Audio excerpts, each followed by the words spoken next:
I say, how are you doing today? How are you doing today? Y'all already know I am your host, Lacey G. Souldier Turner.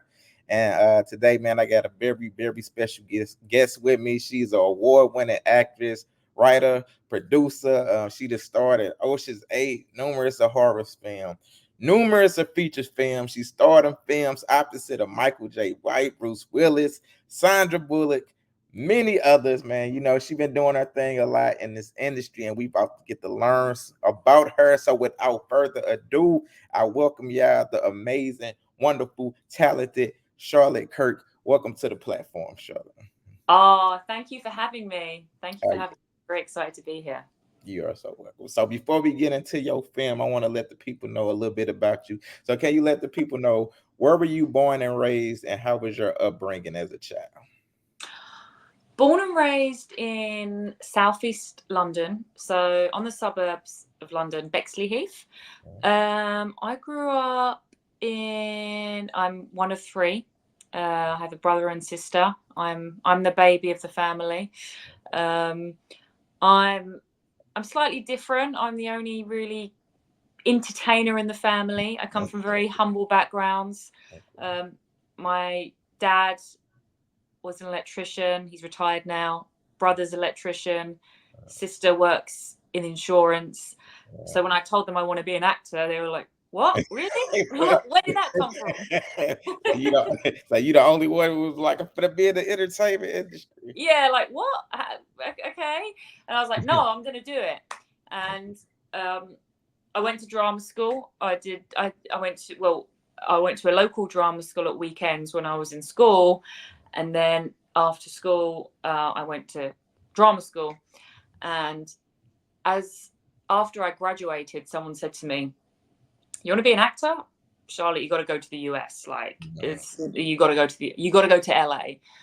So I didn't really think twice. I said, "Okay, cool," and packed my bags, and that was it. Went to the US, Okay. and now Okay. I'm back in London. But that's Okay. another So you story. back in London now. Okay. So look, COVID happened. and I also saw somewhere you said you was diagnosed with autism. So how did that feel, like coming up? It wasn't easy. That's for sure. It wasn't easy. I mean, I think it's always difficult growing up as a kid being different, right? I was the weird different kids. Like, why is she in class? I would have an assistant, so I would have social workers growing up. It was tough. So everyone was like, why is she different? Why has she got help? What's wrong with her? Like, I was the outcast, and that was difficult for me. And I suffer from dyslexia. I have dyslexia as well. So academics, school life was difficult for me. So when I first went to my first drama lesson, I loved it. And I was like, wow, this is something that I love and comes natural to me. It's not something that I'm struggling with, the academics of English, science, geography. I hated all the academic classes. But then when I was introduced to drama class, I was like, oh yeah, I love this. Okay. And I also saw, you were saying that you had to adopt your mother's maiden name because the last name was Dyke, and you was like, was people making fun of you then? Oh yeah, that's the thing. I was the weird autistic girl called my last name Dyke. I mean, that was kids can be horrible, like kids in high school can be horrible, and it was not easy at all. And I had to live with it, but I was a very nerdy kid. I was very nerdy. I was very focused in everything I did, and I always had to work twice as hard as everyone because of my dyslexia. Everything was a little bit difficult for me, so I always used to. I had like a small group of friends, nerdy friends, and they'll go, "What are you doing after school?" I'd be like, "Oh, nothing, I'm going home." And then I'd turn back round and go into the classroom and take extra classes because I needed to, work twice as hard to get good Okay. grades because it was difficult for me. So, um, but I was very focused. I think I always knew what I wanted to do. So Gotcha. So, like to talk about something you also said, because I know I saw somewhere you said when you was 19, you just wanted to get out. You said you always knew you was different, and like you said, someone told you to go to the United States because it's hard to break into the industry. So, how did you feel when you first landed into the United States? so I actually first went to New York, Okay. and literally when I just got off the plane, my agent called me, and I got off the plane, went straight to an audition, and kind of hit the ground running. I did not stop, and I was in New York for a good 6 months, Mm, but a lot of meetings, castings were obviously in LA. So then I eventually ended up going to Los Angeles and living there for 10 years. But I first went to New York. I loved it. Loved it. It just felt so much more opportunity. Everything was bigger and everything was so vast. And it was just, yeah, so different. England is so small and everything's so condensed. And then I landed in the US and was like, wow, okay, He said, "Okay, let's get it. Let's get it." Okay. 100%, 100%, exactly. So look, Charlotte. So look, this was interesting to me. So you said your first role on set was you playing the corpse. How was that? Do you know what? At the time, it was amazing just being on set. Someone was like, "Oh, do you want to play this extra role being a corpse?" I was like, "Yes, I'm in." It was like the best thing at the time. And yet, they just poured a shitload of blood on me, and I had to lay down on the floor, and I loved it. And I was like, "Let me die with my eyes open so I can see what's going on." Um, and then, yeah, I did loads of little bitty roles here and there, and God, looking back on it now, oh gosh, like what did I do? Maybe I should have been a bit more selective. My corpse. All right, I'm playing it though. That's really gonna help, right? That's really gonna help. I know it's yeah. I didn't really have much guidance, I have to say. I just kind of went in there and just took the opportunities as what I thought would be good. Look, did they put your name in the credit corpse though? You know what? I don't even know. Do you know what? I didn't even watch the film. I can't. I can't bring myself to it. Okay.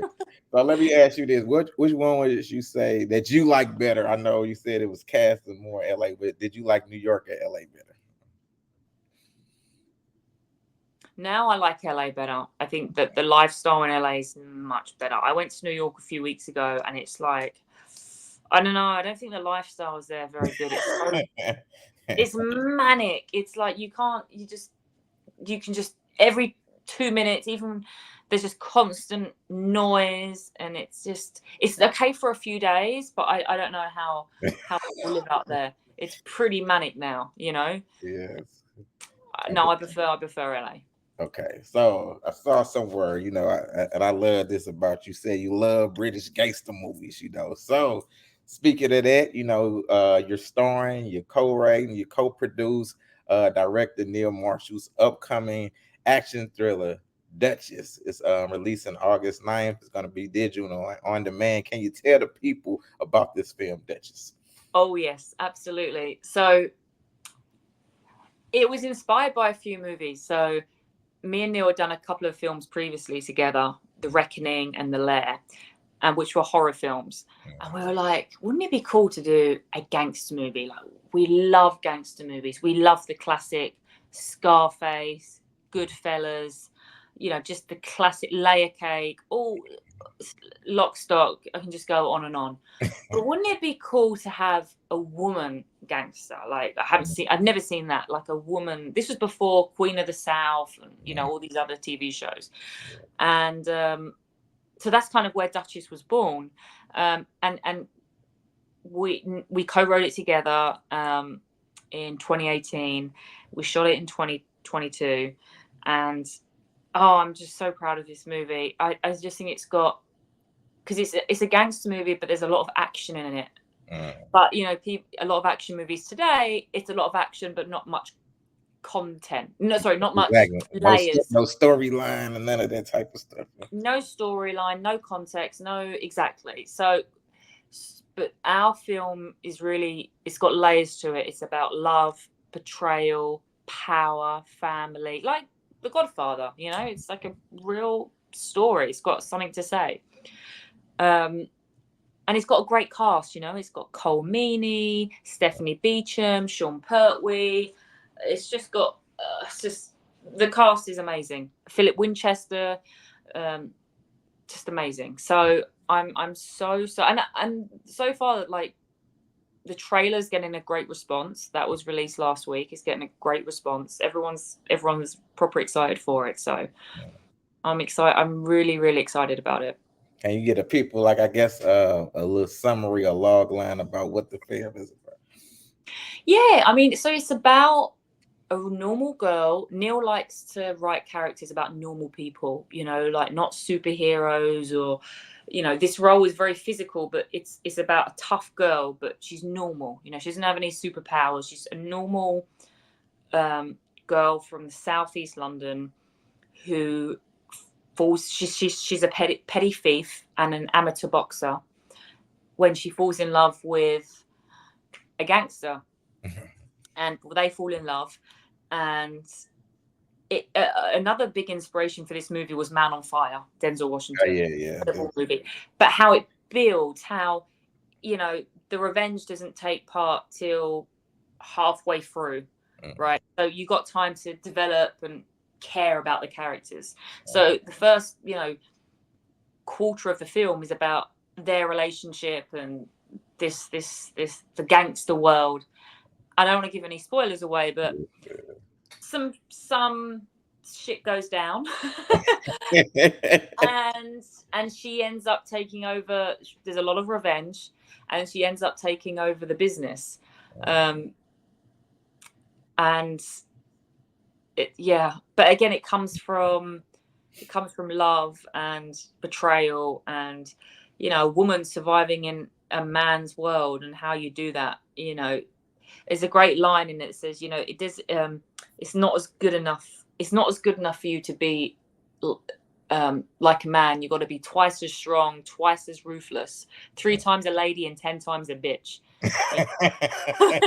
And you got to outsmart them, because you're not going to be physically stronger than a guy, so you got to outsmart them. So it's really, it's very inspiring, I think, you know, for the women to watch it as well. It's a proper woman empowerment movie as well.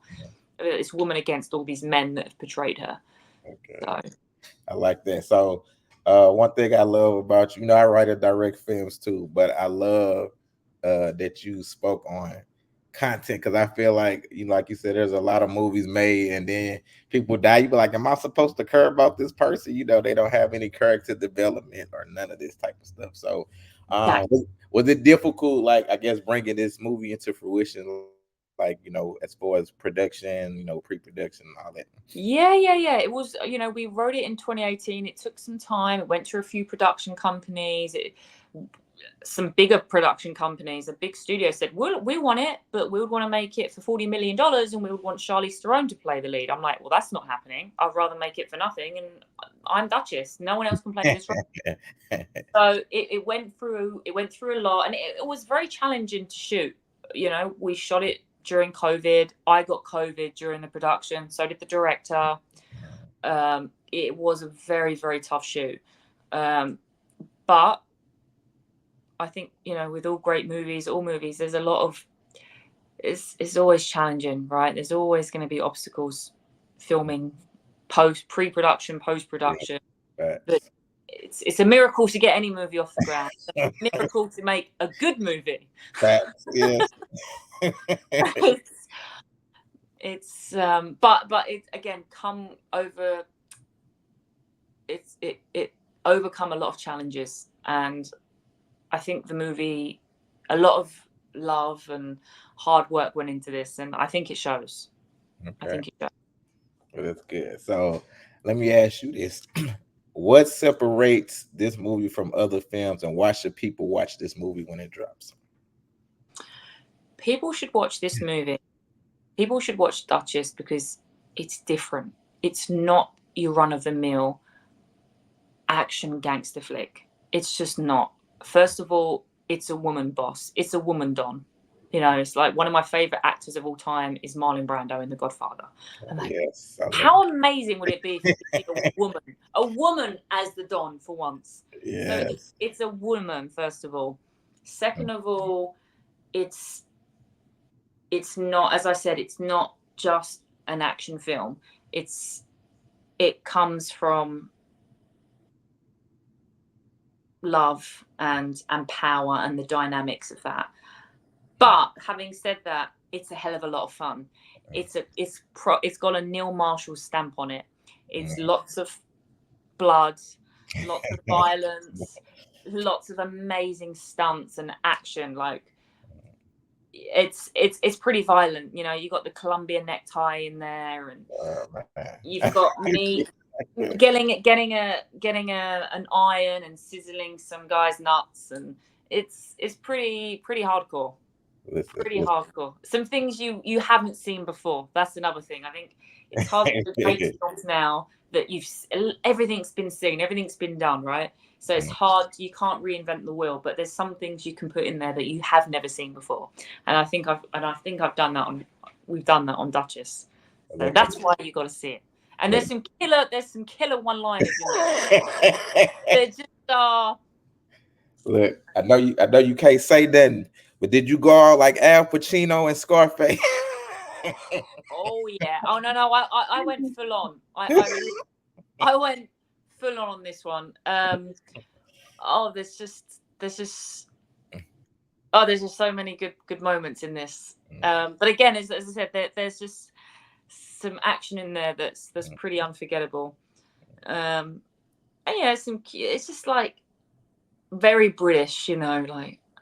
But then one of the lines, like, well, I met a gangster today. She says to her brother, it's a really cute relationship between her and her brother. I met a gangster today. Oh, yeah, is it Al Capone, is it? No, I'm sick.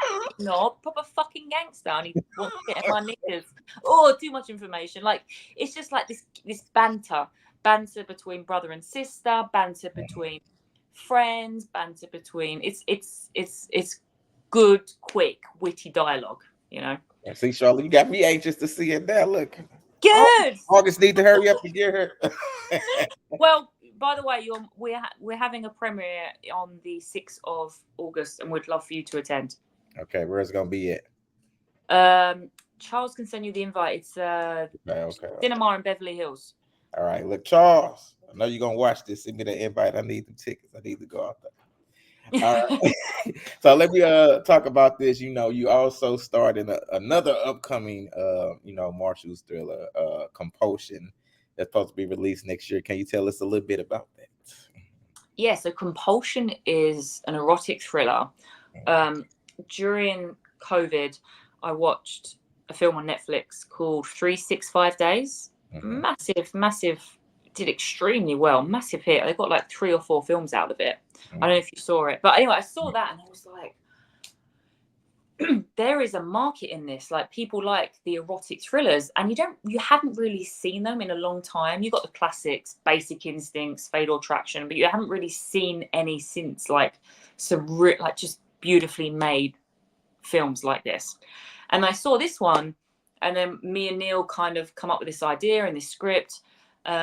And we were lucky enough to get the girl from 365, Anna Marie, great Polish actress, and she's co-starring with me. But of course, again, it's not just an erotic thriller. I'd call it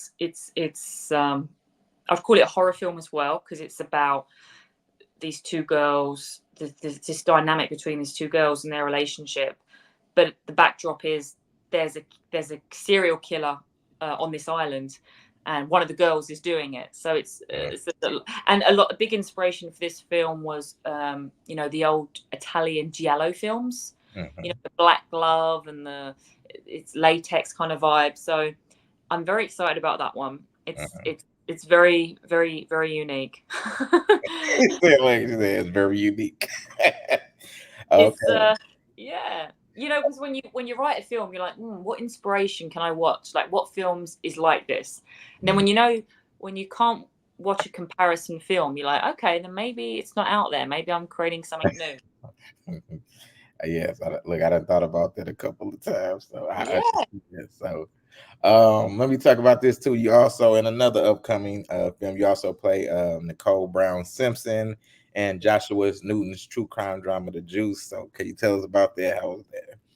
The Juice, yes, I was cast in that quite a few years ago. The director saw me on stage, and he was currently writing the script. And he said, "Oh, you remind me of someone." I said, "He's like, oh my god, you remind me of you look like, a little bit like Nicole Brown Simpson." And I read for it. His script is absolutely phenomenal. I mean, I became quite involved in the development of that project as well. I mean, I was going to go and visit OJ in prison. I mean, OJ wanted to narrate the film. He wanted to be involved. He wanted to act in it at one point. And it basically explores the idea of, I mean, look, OJ was acquitted, right? He was acquitted for a reason. It basically it explores that maybe he didn't do it. You know, there are other possibilities. There's other potential people that no one really talks about. So it kind of goes into that. Half the film is Nicole and OJ. OJ played by Boris Kojo. And the other half of the story is true story about Dr. Henry Johnson and Douglas McCann, who's a lawyer, who was suing Verizon phone records because Nicole was on the phone to OJ. Sorry, Nicole was on the phone to her mum when OJ was on his way to the airport, which shows that he couldn't have done it because. But to this day, Verizon will not give up those phone records. That's great. That's very interesting. Yeah, it's mental. Yeah, Douglas McCann, you can look him up. Dr. Henry Johnson they sued Verizon, and it's pretty controversial. Yeah, I'm gonna have to look that up. So, let me talk about another film. You just completed shooting the horror film, The Possession of Gladstone Manor. Can you tell the people about that also? Yeah, that was a really, really fun shoot. So Jesse Metcalfe, the classic horror stars, Barbara Crampton, Lynn Shay. Really, really, really cool film about, it's kind of like this haunted house. But it's really, so me and Jesse play these crazy, I play this kind of gothic horror crazy hit woman. I'm his fiance, and we go to rescue his sister in this haunted house, and a load of shit happens. I don't want to give spoilers away, but Barbara Crampton is an absolute legend horror star, and so Lynn Shay's in all the Insidious movies. It's amazing. And I'm really, really excited about that. Great director, Ash 11. So yeah, that should be coming out early next year as well. Okay, Charlotte, she getting into these roles up here shooting and killing people. No. She getting into these gangsters now. I know, I've gone from British gangster to horror to, I know, everything. So let me ask you this. You've done a lot. Can you tell me, what do you love about acting? What I love about acting is the curiosity of, when I'm becoming someone else, the curiosity of figuring out who this person is, and the creativity of it, like being in the moment. I think that's what it boils down to. Most people in day-to-day life, it's very difficult to be in the moment, right? You're thinking about tomorrow, yesterday, what you got to do after, like just always constantly thinking. And it's really hard for people to just live in the moment and to be in it and enjoy it, whatever it is. If it's bad, if it's good. When you're acting, you're forced to be in that moment. When the director says action, that's it. You're in it. You can't be anywhere else. Right. If you're somewhere else, then you do something else. You have to be in it. And another film I'd like to plug that I just finished was Fight or Flight, which was with Dolph Lundgren and Michael J. White. Absolutely amazing. So, because just coming from playing Duchess, where I was this, normal, not assassin, not a superhero, regular girl, and then after that filming with, legendary Dolph and Michael, it was absolutely amazing. And that's a really cool storyline. That's about Dolph, who's number one assassin in the world. There's a hit out on me because I witnessed something that I wasn't meant to witness. His job is to kill me, to assassinate me. He ends up falling in love with me.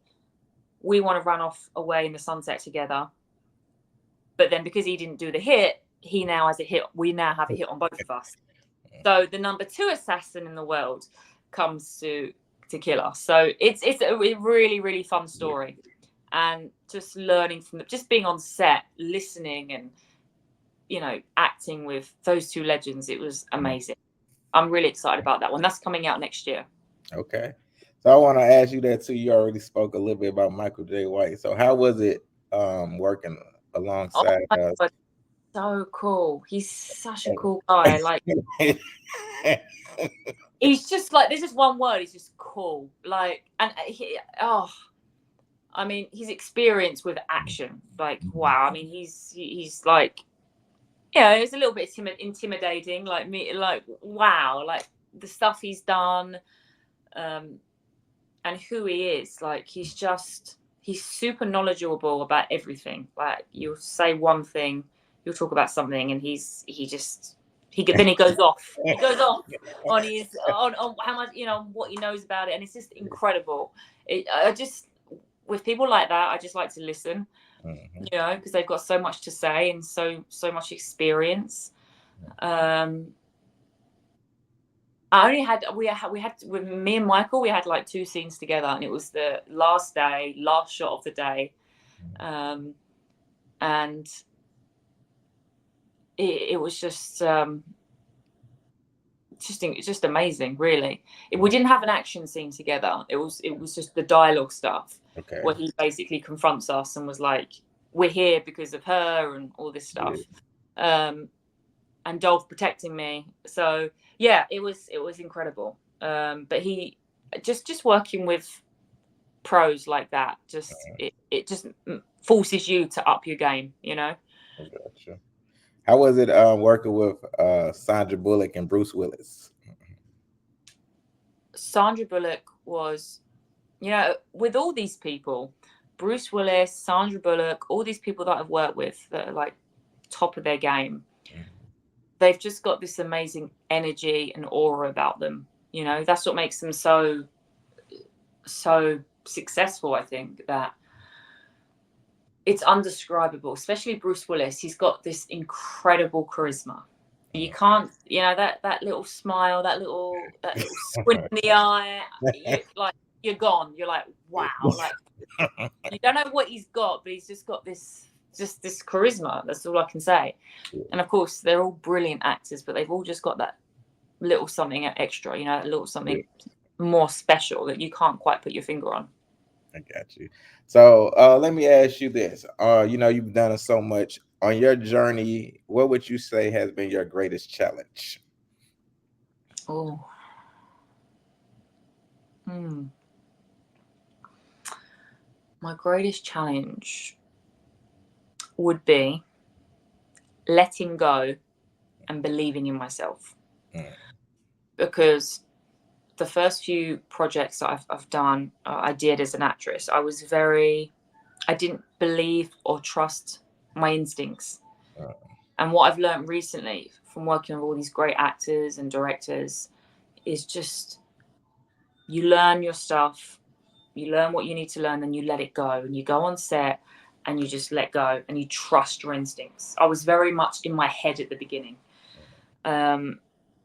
That would be the creative side. That would be what I've learned creatively. And then I would say in the business sense, because obviously I produce as well, would be everything. No one's really a friend in this business. It's all really boils down to money. because it's a business. That's it. And knowing that and understanding that and knowing your value. Got you. Okay. And on the flip side of that, what would you say has been your greatest accomplishment? Greatest accomplishment. I already know what it is. Tell me. Meeting Lacey. No, it's playing. Not just playing. Not just playing. Well, you read my mind. Not just playing. You said it now. Nah, go ahead. I'll just mess with you. No, I would say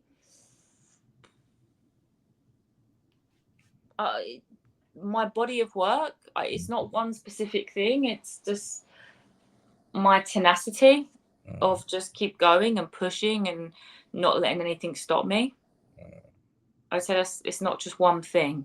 It's an overall thing, and that would be it. My tenacity of resilience. You need that in this business. Got you, definitely. I got you. So, what advice would you give to like anyone trying to get into the entertainment industry, especially a female? With you being a female, what advice would you give them trying to get into the entertainment industry? I would say anyone trying to get in the film business, you've just got to do it. You've just got to do it. If it means going on set, applying for a job to be an assistant or a runner or whatever it is, you just have to, because you have to surround yourself in the environment, in the world of filmmaking. And I think if you're doing it, then you just, one job leads to another. That's what I've learned. You meet people, and then on one set, someone will introduce you to someone, and that will get you your next job. So you just have to do it. I think that is the best advice. Female and male, I think, as a woman, of course, you've got to be more careful and, make sure that people are sincere and doing it for the right reasons and wanting you for the right reasons, but mainly just trying to get your foot in the door, whatever that is, in this movie making universe. If you can do that, and if you're good at it and you like it, you'll get the next one and the next one and the next one. Okay, that was great advice. Great advice. Yeah, I think so. Yeah. Charlotte, do you have anything else coming up that you want to promote to? Anything else coming up? Well, not so. I mean, the main thing really is Duchess coming out. Saban releasing August 9th. Love to invite you to the premiere August 6th. And then Compulsion. We haven't got a date for that yet, but that will be early next year. And then Fight or Flight, Michael J. White, Dolph Lundgren next year, and The Possession of Gladstone Manor next year as well. But right now, Duchess, 9th of August, Duchess. All right. So let the people know where they can find you at if they want to learn more, get in contact, anything. Absolutely. So my Instagram, Charlotte Kirk Official, Facebook's the same.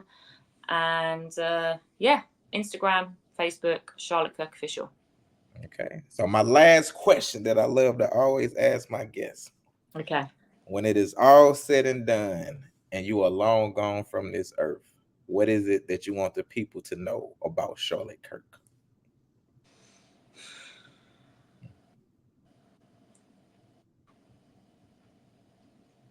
Wow, that's a great question. I always hit them with it. Wow. Take your time. Take your time. Don't rush that.